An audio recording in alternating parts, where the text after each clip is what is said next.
Bom dia, meu querido irmão, minha querida irmã. Nós vamos continuar a nossa leitura bíblica. Hoje nós vamos ler o livro de Gênesis, do capítulo 5 até o capítulo 8. Mas antes eu gostaria de estar me apresentando para vocês. Meu nome é Watson. Eu fui convidado aqui pela equipe da EBD, liderada pelo nosso irmão Márcio, para estar com vocês nessa jornada dessa leitura cronológica para a honra e glória do Senhor. E eu já te peço que você, se tiver alguma dúvida, que você pergunte no Instagram da EBD, que você pergunte no grupo da EBD, fale com os nossos irmãos, nossa equipe de professores da igreja, uma equipe abençoada, vai estar à sua disposição para poder te auxiliar, para poder responder a sua dúvida, e a gente vai crescer junto no conhecimento.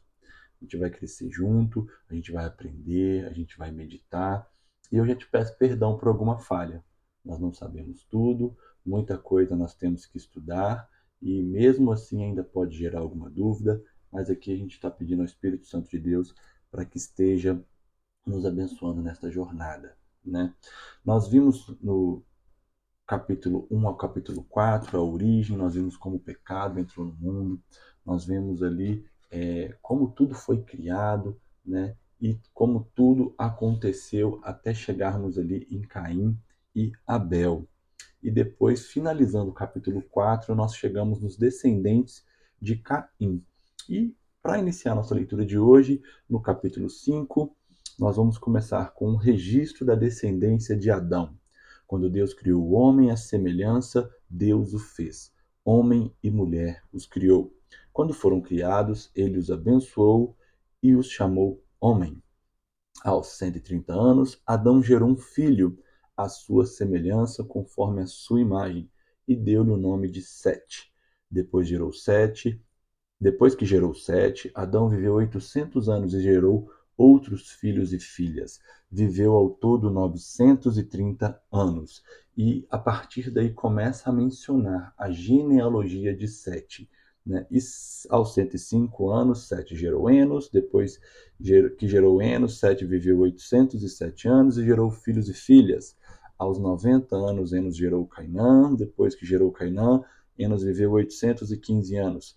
E desta forma, nós vamos ver a descendência de Adão até chegarmos em Noé. E é interessante nós entendermos o objetivo do registro das descendências.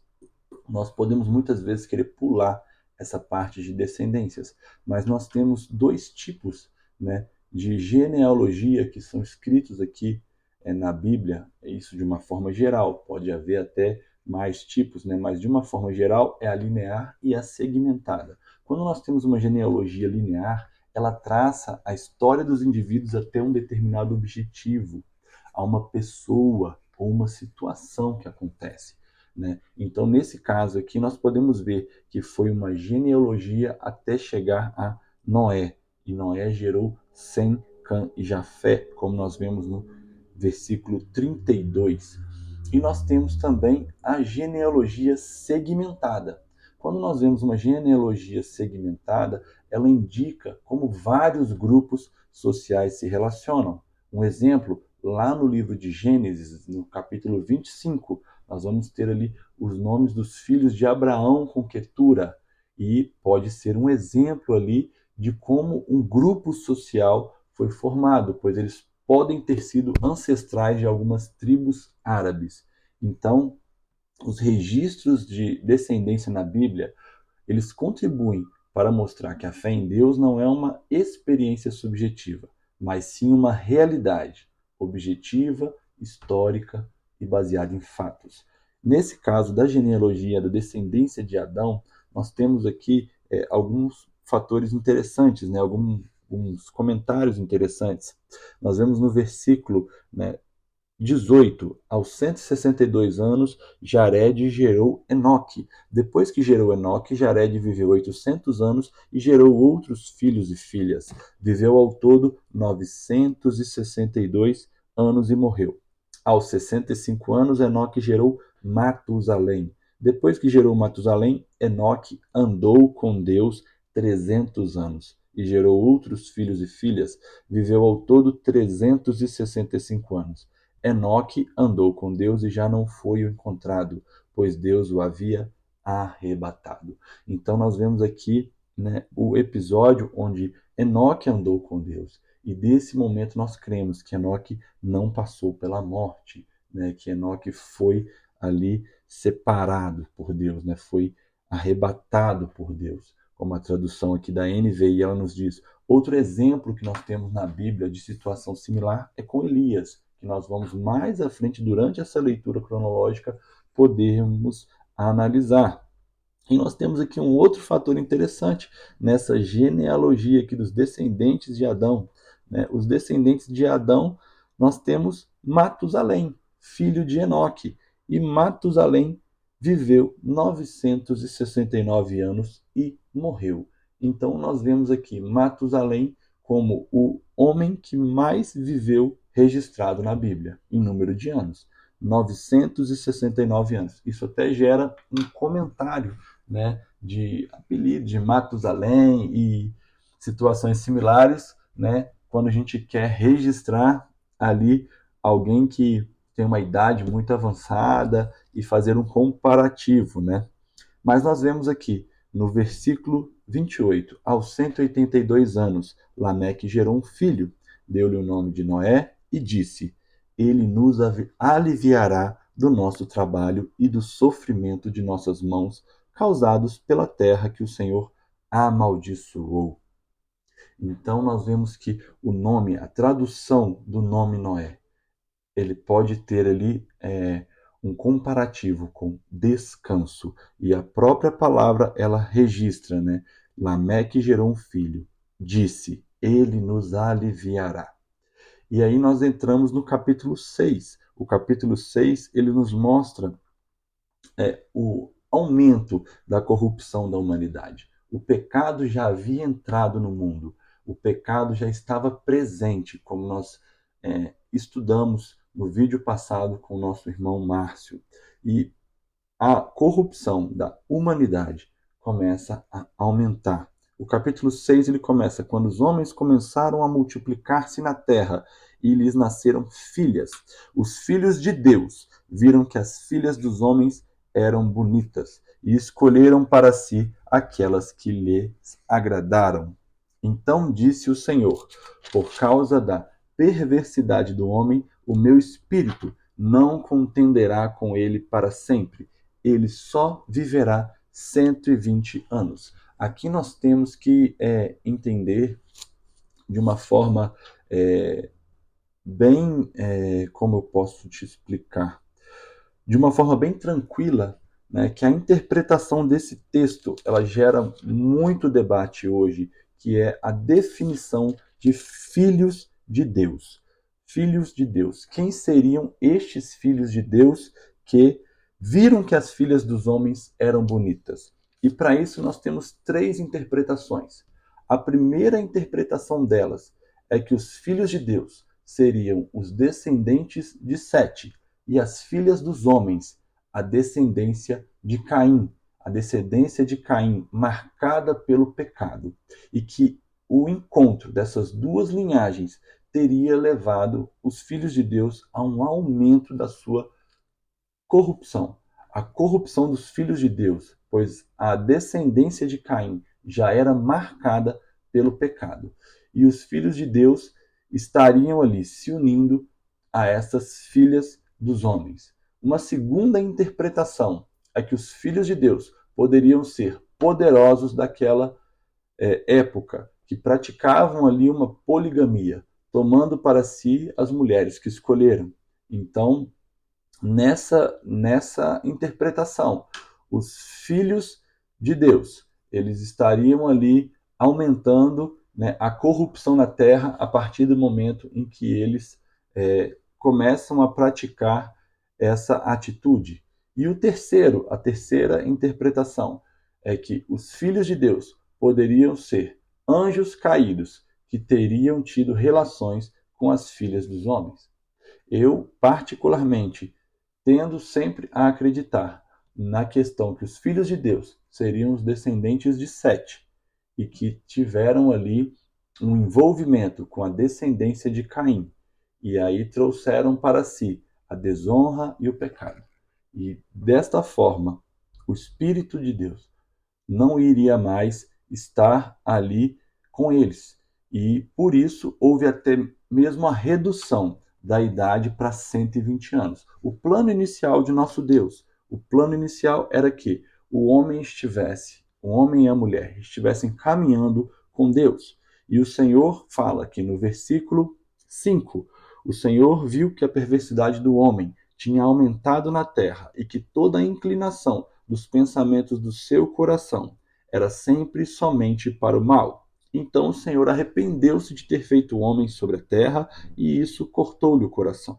Disse o Senhor: farei desaparecer da face da terra o homem que criei, os homens e também os animais, grandes e pequenos, e as aves do céu. Arrependo-me de havê-los feito. A Noé, porém, o Senhor mostrou benevolência. Eu esqueci de comentar aqui o versículo 4 desse capítulo, do capítulo 6, que naqueles dias haviam nefilins na terra, e também posteriormente, quando os filhos de Deus possuíram as filhas dos homens e elas lhes deram filhos. Eles foram os heróis do passado, homens famosos. Neste momento, nós podemos ver uma correlação desse termo nefilins, gigantes, ou nefilins, né? Eu não, a minha pronúncia sempre vai ser péssima nessas questões de nomes ali do hebraico, do aramaico ou de qualquer outra língua. Eu já peço perdão de antemão. Porém, esse conceito dos gigantes, ele pode ser visto lá em Números 13 e 33, quando Moisés envia espias à terra prometida. E que os espias, eles voltam e eles falam da mesma forma. Deixa eu até abrir aqui o texto para nós podermos ler. 13, 33. Vimos também os gigantes, os descendentes de Enaque, diante de quem parecíamos gafanhotos, a nós e a eles. Também faz correlação aqui com este mesmo termo. Então, o Senhor, no versículo 8, mostrou benevolência a Noé. Esta é a história da família de Noé. Noé era homem justo, íntegro entre o povo da sua época. Ele andava com Deus. Noé gerou 3 filhos, Sem, Cã e Jafé. Ora, a terra estava corrompida aos olhos de Deus e cheia de violência. Ao ver como a terra se corrompera, pois toda a humanidade havia corrompido a sua conduta, Deus disse a Noé: darei fim a todos os seres humanos, porque a terra encheu-se de violência por causa deles. Eu os destruirei com a terra. Você, porém, fará uma arca de madeira de cipreste, divida em compartimentos e revista-a de piche, por dentro e por fora. Faça com 135 metros de comprimento, 22 metros e meio de largura e 13 metros e meio de altura. Nós podemos ver aqui que a ordem de Deus ela é expressa para Noé. E ela é detalhada. Ela, inclusive, traz o tamanho da arca. Nas versões anteriores, nós teríamos, né, na versão RC, na versão João Ferreira de Almeida, nós podemos ver que a medida seria em côvados. Mas aqui na nossa versão NVI, ela já nos traz a medida já em metros, para facilitar a nossa leitura. E o Senhor fala com Noé: eis que vou trazer as águas sobre a terra, o dilúvio, para destruir debaixo do céu toda criatura que tem fôlego de vida. Tudo que há na terra perecerá. Uma questão interessante que já fizeram é nessa questão do dilúvio. Quando o dilúvio aconteceu, né? Se havia chovido ou não ainda na terra. E essa questão é uma questão que a Bíblia não deixa de forma expressa, se já tinha havido chuva ou não. Mas nós vemos lá no início, na origem, em que Deus regava ali a terra com como se fosse, né, algo vindo de baixo para regá-la. Então, nós temos essa questão, se havia chovido ou não na terra, mas não está expresso aqui nos textos anteriores se eles já conheciam isso, né, como chuva. Mas o que é importante nós entendermos é que Noé, ele era homem justo, íntegro, e ele andava com Deus. Nós vemos o mesmo termo com Enoque. Enoque andava com Deus e por isso o Senhor o tomou, o Senhor o arrebatou. Então nós vemos que Noé também era um homem íntegro e justo. E quando ele recebe esta ordem, ele recebe a ordem para fazer uma arca grande para comportar um casal de cada um dos seres vivos, macho e fêmea, para conservá-los vivos com você. Isso está no versículo 19, versículo 20. De cada espécie de ave, cada espécie de animal grande e cada espécie de animal pequeno que se move rente ao chão, virá um casal a você, para que sejam conservados vivos. E armazene todo tipo de alimento para que você e eles tenham mantimento. Noé fez tudo exatamente como Deus lhe tinha ordenado. Esse é o mandamento do Senhor para Noé, e Noé fez exatamente.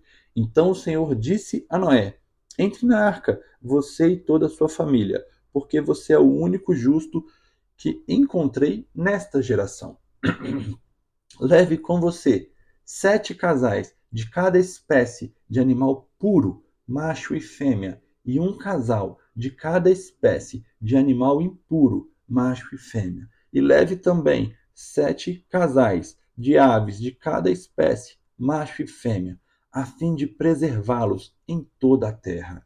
Daqui a 7 dias farei chover sobre a terra 40 dias e 40 noites, e farei desaparecer da face da terra todos os seres vivos que fiz. E Noé fez tudo como o Senhor lhe tinha ordenado. Irmãos, esta é a questão.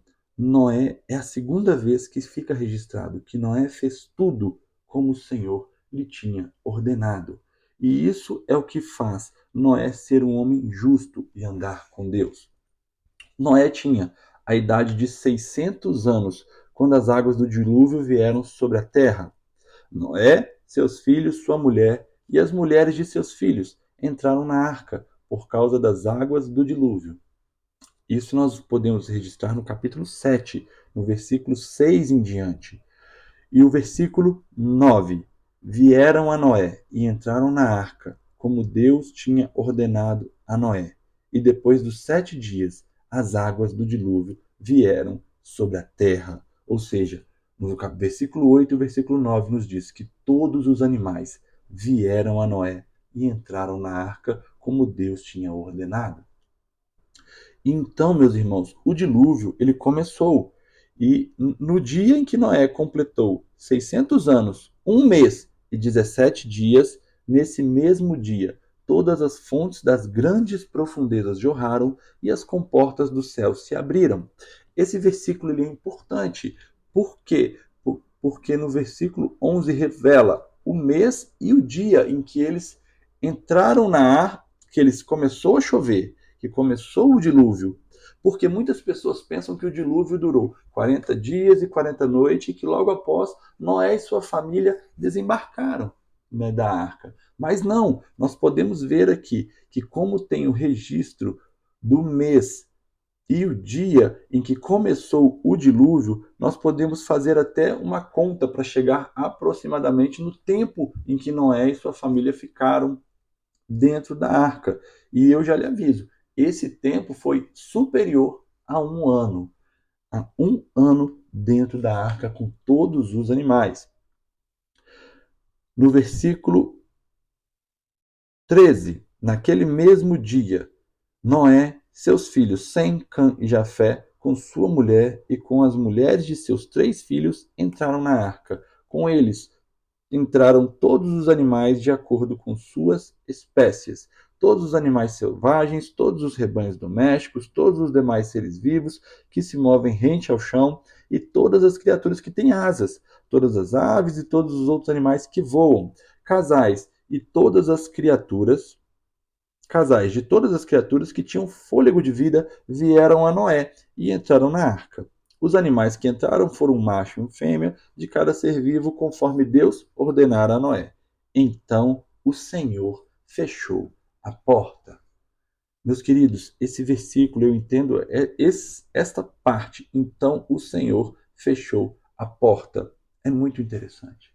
Isso mostra que, como Noé tinha feito tudo como o Senhor lhe havia ordenado, o Senhor selou este momento, fechando a porta. Ele selou o destino de toda a humanidade ao fechar esta porta. Nós podemos fazer até um paralelo com a vinda do nosso Senhor Jesus. A vinda do nosso Senhor Jesus mudou o destino de toda a humanidade. Neste momento aqui, o Senhor muda o destino da humanidade. Nós precisamos entender, não foi uma atitude de Noé que mudou o destino, mas uma ordem do Senhor, a qual ele sela, fechando a porta. Versículo 17: 40 dias durou o dilúvio, e as águas aumentaram, e elevavam a arca acima da terra. As águas prevaleceram, aumentando muito sobre a terra, e a arca flutuava na superfície das águas. As águas dominavam cada vez mais a terra, e foram cobertas todas as altas montanhas debaixo do céu. As águas subiram até quase 7 metros acima das montanhas. Todos os seres vivos que se movem sobre a terra pereceram. Aves, rebanhos domésticos, animais selvagens, todas as pequenas criaturas que povoam a terra e toda a humanidade. Tudo que havia em terra seca e tinha nas narinas o fôlego de vida, morreu. Todos os seres vivos foram exterminados da face da terra, tanto os homens como os animais grandes, os animais pequenos, que se movem rente ao chão, e as aves do céu foram exterminadas da terra. Só restaram Noé e aqueles que com ele estavam na arca. E as águas prevaleceram sobre a terra 150 dias. Então nós podemos ver aqui que a água, ela prevaleceu sobre a terra 150 dias. Por quê? Porque ela subiu 7 metros acima dos montes. Então nós podemos imaginar a dimensão da quantidade de água que surgiu. Porque para subir 7 metros acima do maior monte que nós temos registro, seria algo ali de sobremaneira, hoje nos nossos dias, inimaginável, se não fosse a mão do Senhor aqui.